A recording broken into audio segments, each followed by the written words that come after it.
What's up, everyone? I'm Tamara, and I'm going to try to make a video while I am working on some things. So if you haven't subscribed to my channel, make sure you do so because my channel is difficult to find.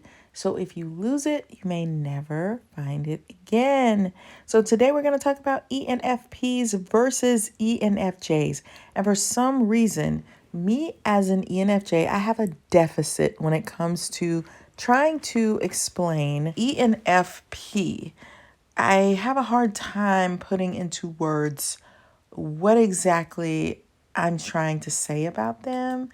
And you'll probably hear me clicking. I'm working on my computer because I have to multitask. Yeah, so I thought, well, why don't I put it against being an ENFJ? So the number one thing that stands out to me when I compare an ENFJ with an ENFP is clarity, clearness. I feel, and that's not the right word, but ENFPs have a way of clearly being who they are, showing you the depth of who they are, what their feelings are. Just like there's an openness that I feel like I don't have as an ENFJ. I do occasionally. There's a part of an ENFJ that's also very open where it's like, look, I'm on depression medication, so, and I'm not right now, but I have before.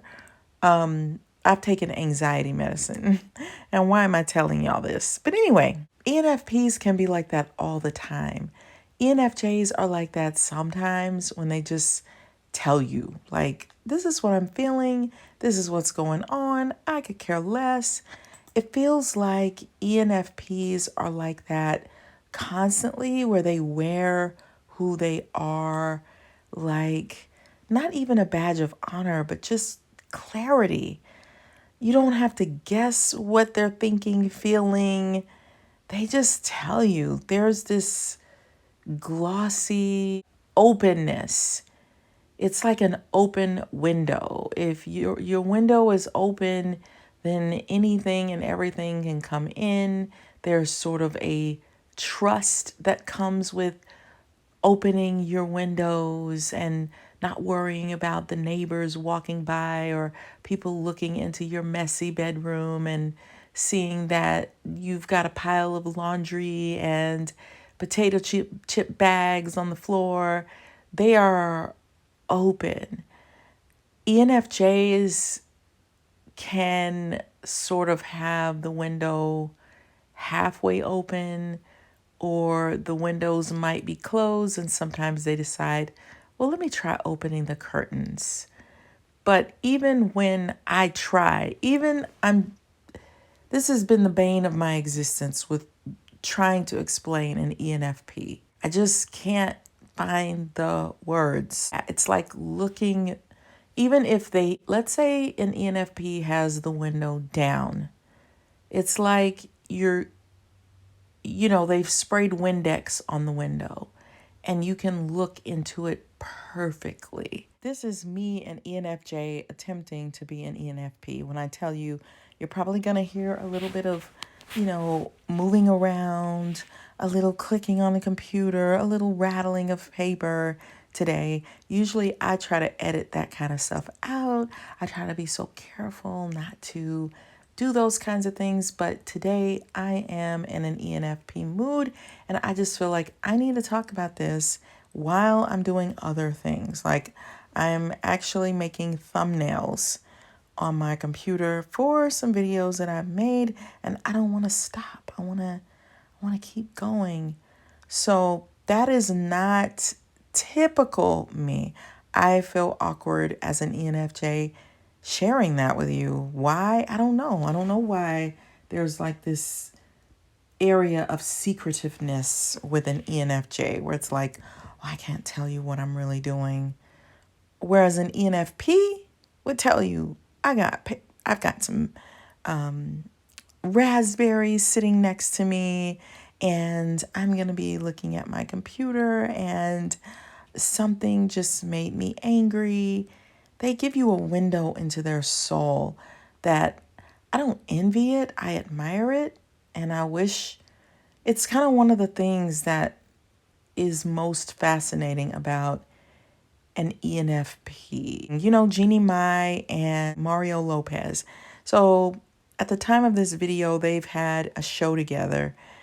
And people have tried to say that they're having an affair and that her husband might be leaving her because they're having an affair. But you've got two ENFPs that are just clear. They clearly state how they feel. They tell you what they're thinking. They give you a window into their soul. They're very open. They're very expressive and affectionate. He picked up her baby and kissed her. It's not that they're necessary. I mean, I don't know. They could be having an affair, but it could just be they're both ENFPs and they just let you in to their world in a way that all other types have difficulty doing. I don't think anybody does it as well as an ENFP, where they just say, here's what I'm going through, here's how I'm feeling, here's what I know. From my vantage point, just kind of a rambling thought. I think INFPs, and please don't get mad at me, I think I am fascinated. I love all the NFs. There's something about, there have been times when I've gone to lunch with nothing but NFs. And I've asked them, hey, you want to be on a video? And they all go, no, I don't want to be on one of your videos. But I think INFPs are most attracted to ENFJs. As an ENFJ, I am most fascinated by the INFJ. Their leading of intuition. And I think INFJs are most fascinated and obsessed and want to be an ENFP. If you ask an INFJ, who are you? They'll say, I'm an ENFP. They will say, we're so much alike. So they identify. And there are moments when an ENFP will go into INFJ. They can have moments where they can look alike or mirror each other. I'd say the type that I feel most relaxed with is an INFP, where I just feel comfortable, feel safe. And yeah, for the most part, even though I've met some really serious INFPs lately. But yeah, so I think that's overall what the difference is between an ENFP and an ENFJ. I think ENFJ's intuition is stronger and more accurate when it comes to reading people. I've seen ENFPs jump to conclusions or get into their feelings or explode, like they've been holding things in and then they just kind of go off on everything and everybody. ENFJs will hold back more, I think.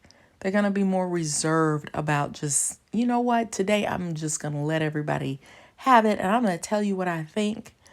I think ENFPs can miss the mark sometimes when they jump to conclusions about assuming how somebody is feeling or they're being offensive. Not necessarily. Sometimes ENFPs may be offensive, which is rare, but they may be offensive unwittingly because they sort of can say whatever they're feeling or thinking. I think an ENFJ is going to be more reserved and hold back on that sort of thing.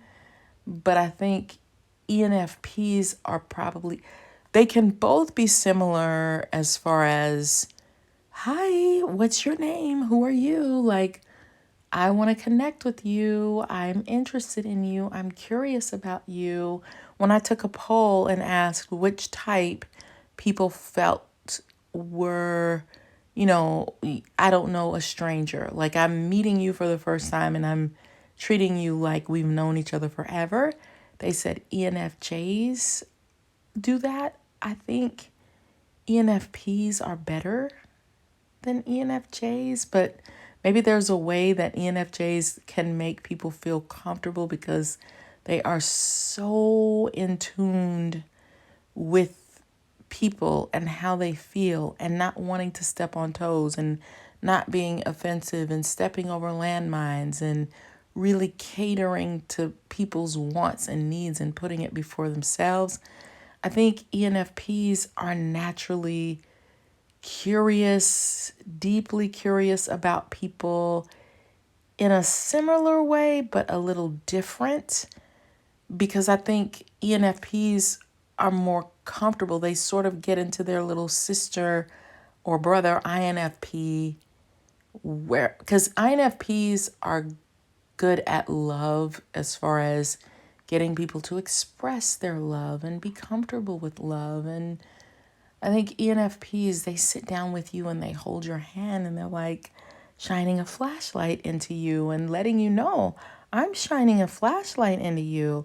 Like, I want to know all about you and I'm curious. Do you like chocolate chip cookies or do you like oatmeal cookies? Is it because of the raisins or the only way I can describe an ENFP is metaphorically, because it's difficult for me to explain them into words how I experience them. I think both of them can probably laugh at things that no one else laughs about when it comes to people because they're intrigued. I think ENFJs can be naturally flirty, but ENFPs are flirtier.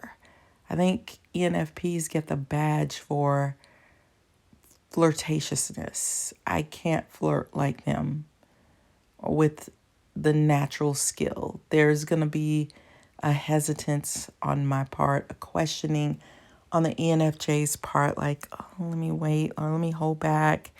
ENFPs are just naturally flirty. And I'm not saying, there are some ENFPs that I've gotten along with great, and there are other ENFPs where I've felt not as great about getting along with.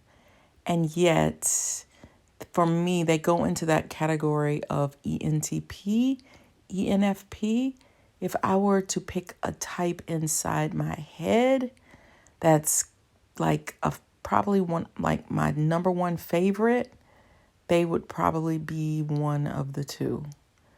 And ENTPs, same thing, even though I don't know that I can get along with every ENTP because of our differences, but yet in my head, I find them the most attractive. And I think ENFPs are the same thing. Like, there's something about watching them from afar that I, as an ENFJ, find extremely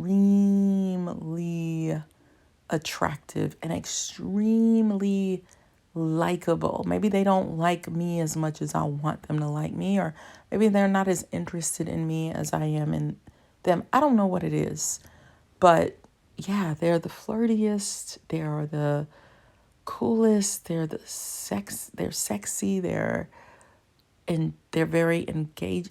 The way they connect with people and the way they share their inner world outwardly, for me, is one of those things that I can never, no matter how hard I try, I can't reach the depth of that. And if somebody can tell me exactly what the heck that is, if you understand what it is I'm trying to say in words but not quite reaching, what is that ENFP, Rachel Ray, Jennifer Lopez thing? So anyway, if you're interested in romance, I did write a book and it's from my ENFJ brain. So if you want to know how I think a little bit on how to help you get the best love that you possibly can and work through kinks, also from a counselor perspective, then check out my book. I'll put it in the description below. And I'll see you amazing, wonderful ENFP and ENFJ friends on the next video. Bye, my lovelies.